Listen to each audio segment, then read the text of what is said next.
Sa bawat baryo, may mga kwentong pilit ikinukubli sa pagitan ng katahimikan.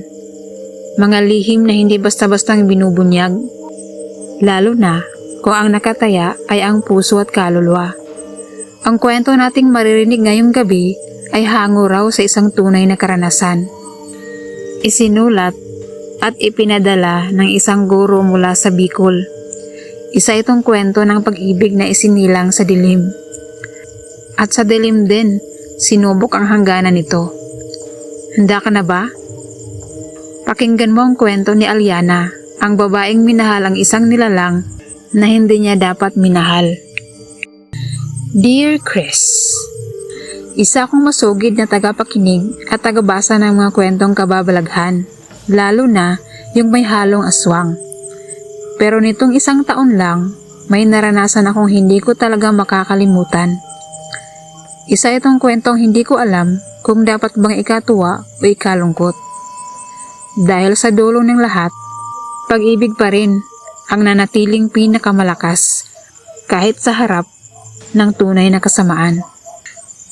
Ako si Aliana, 23 years old, at lumaki ako sa isang maliit na barangay sa Camarines Sur.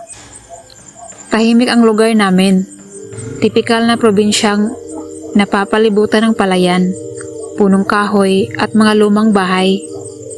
Isa akong guro sa kinder sa pampublikong paaralan. Simple lang ang buhay ko hanggang dumating si Elmer.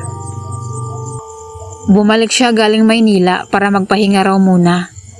Anak siya ng isang matandang albularyo, si Mang Lucas, na matagal nang pinagdududahan ng mga tao sa amin.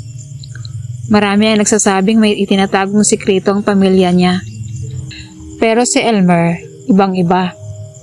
Tahimik, magalang at may kakaibang ngiti na hindi ko malimutan. Nagkakilala kami sa isang barangay clean-up drive.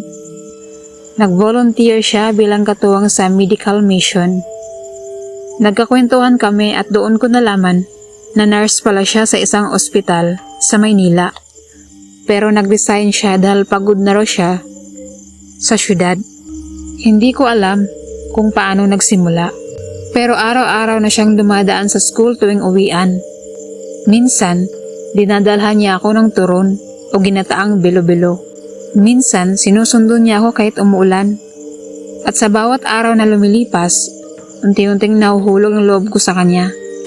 Pero nararamdaman ko rin na may itinatago siya. Minsan, isang gabi, habang nasa waiting shed kami at nagkukwentuhan, napansin ko na parang may sugat siya sa lieg. Tinanong ko kung anong nangyari, pero ang sabi niya lang ay aso lang daw ang kumagat. Hindi ako kumbinsido, pero dahil mahal ko na siya, hindi ko na lang masyadong pinansin. Isang linggo matapos ang kaarawan ko, ay misteryosong nawala ang magsasaka sa kabilang barangay. Nahanap daw ang katawan pero wala na itong laman loob. Sa umpisa, akala ng mga tao ay hayop lang ang umatake. Pero sabi ng matatanda, may amoy daw ng aswang sa hangin. Tila may bumalik sa bayan. Nagsimula na rin magpaalala ang mga barangay tanod na huwag nang lumabas ng bahay pagpatak ng alas 9 ng gabi.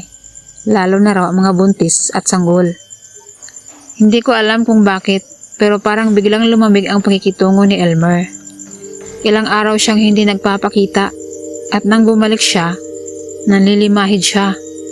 Parang may sinapit na hindi niya kayang ikwento. Pero isang gabi, dinala niya ako sa ilalim ng malaking punong akasya, malapit sa ilog. Doon niya inamin ang lahat. Aliana, patawarin mo ako. Ang bungad niya, habang nanginginig ang tinig.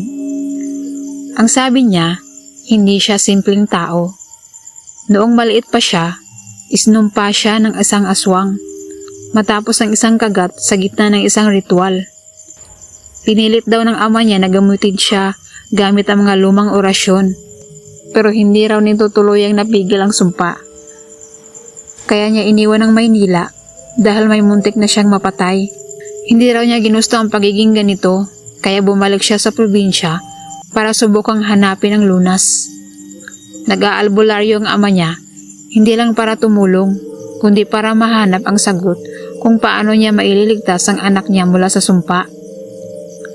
Hindi ko alam kung ano ang dapat kong maramdaman. Takot, gulat, at pagkabigo. Pero ang naramdaman ko lang noon ay awa. Mahal kita, Elmer, kahit ano ka pa. Ang nasabi ko na lang. Lumipas sa mga araw, lalo kaming naging malapit. Pero dumadalas na rin ang mga insidente ng pagkawala sa mga kalapit na barangay. May buntis na raw na dinukot, may sanggol na ninakaw sa duyan, at may mga taong nakaririnig ng pagaspas ng pakpak tuwing gabi. Isang gabi, bumuhos ang ulan at nawala ng kuryente. Nasa bahay ako noon at kasama ang kapatid kong bagong panganak. Bigla naming narinig ang kaluskos sa bubong. Akala ko pusa lang, pero nang sumilip ako sa bintana, may anino akong nakita. May pakpak, may mahahabang kuko at pulang-pulang mata. Isang aswang. Napasigaw ako at agad kong kinandado ang mga pinto at bintana. Pinuntahan ko ang kwarto ng kapatid ko para protektahan ang sanggol. Pero wala na ang duyan. Wala na ang sanggol.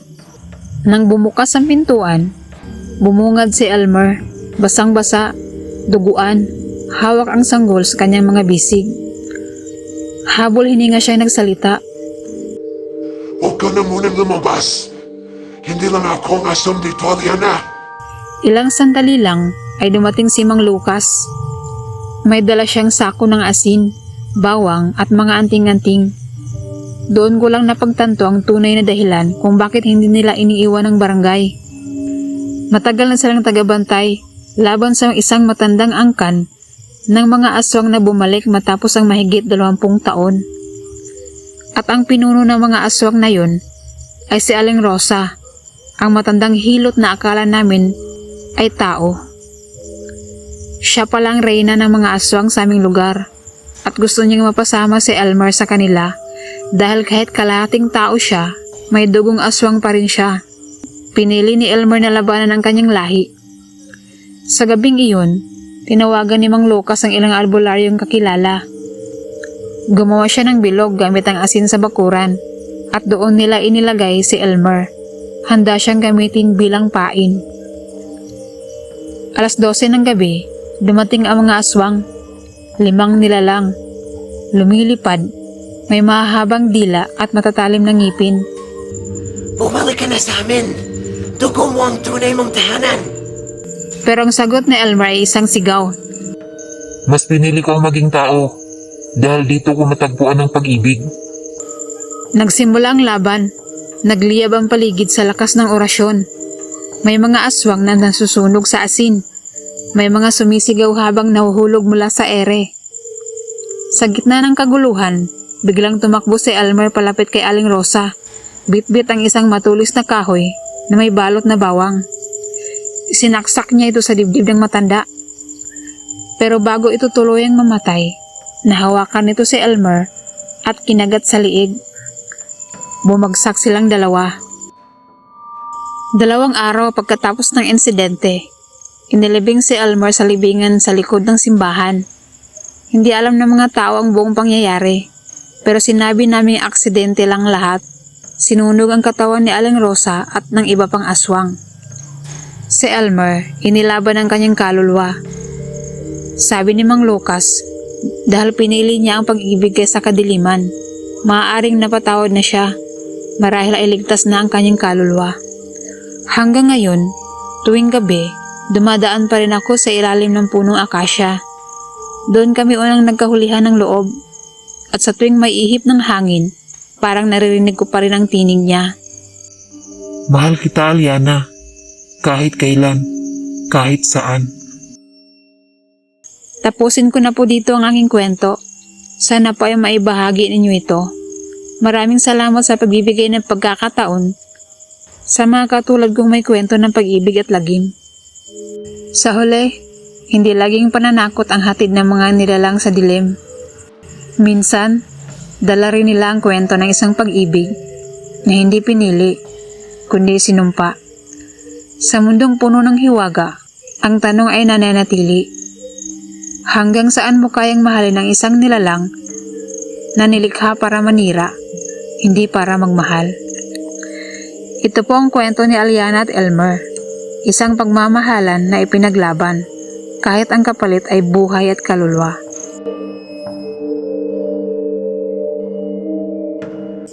Kung nagustuhan mo ang kwento, huwag kalimutang mag-subscribe at manalangin bago matulog. Salamat sa pakikinig at sana'y hindi ka magising sa ingay sa dilim.